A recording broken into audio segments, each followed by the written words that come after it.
So back in high school, I was really into mechanical pencil collecting. I got Uni, Alpha Gels, Pentel P200s, Pentel Smashes, all the Graph Gears, Graph Gear 500, 1000, Graph Gear 1000 Pro, um, Rotrings, a bunch of those too. A lot of mechanical pencils, right? Also like the Orange Nero, the self-feeding one. And it was a fun time. It was cool just to experience writing with all those different instruments.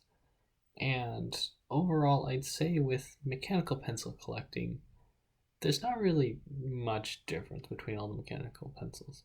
Like, they all have unique grips, and just experiencing those different grips is really cool, and it brings a new experience to your writing. But you can't really say that one's necessarily better than the other.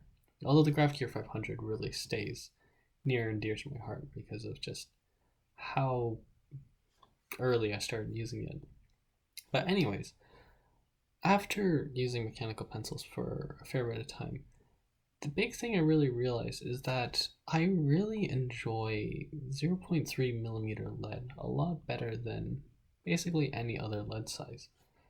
And, well, there's a couple reasons for it. The first reason is that the simple physics of 0.3 millimeter lead makes it a lot smoother to write with than other leads.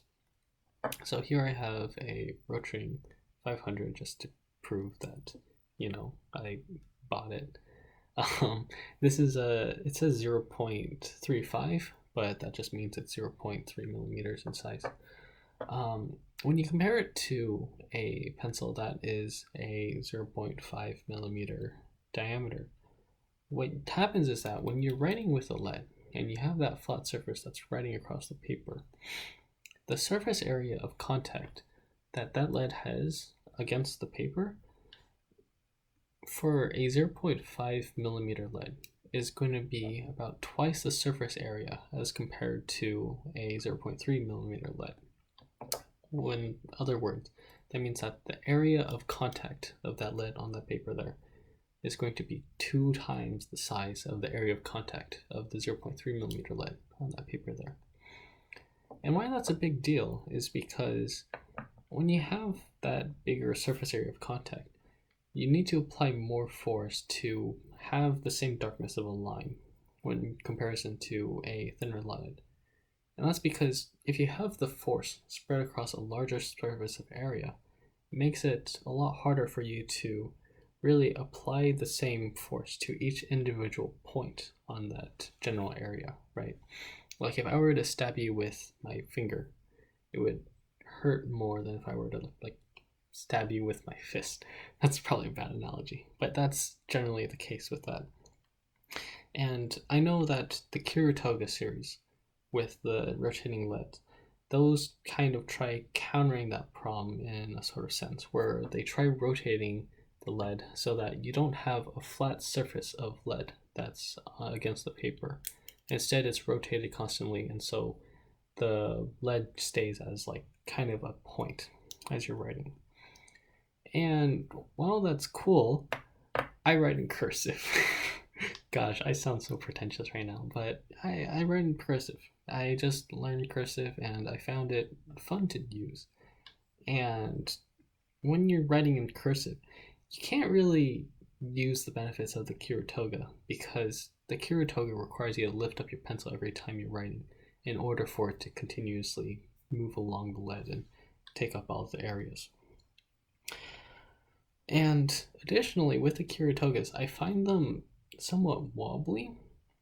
The mechanism inside is really sound and it really works well, but whenever I use one, it always kind of feels a little shaky in my hands. Like there's a little bit of wobble. And it kind of bothers me because it doesn't really feel like a very solid mechanical piece. Very minor detail, but that's something that I've kind of nitpicked from the Kiritogas. Now, one criticism that always comes up with 0.3 millimeter lead is that it runs out a lot quicker in comparison to 0.5 millimeter lead because you're dealing with that basically half the area size you're going through the lead a lot quicker. And that's true. I do think I go through lead faster with the 0.3 millimeter size.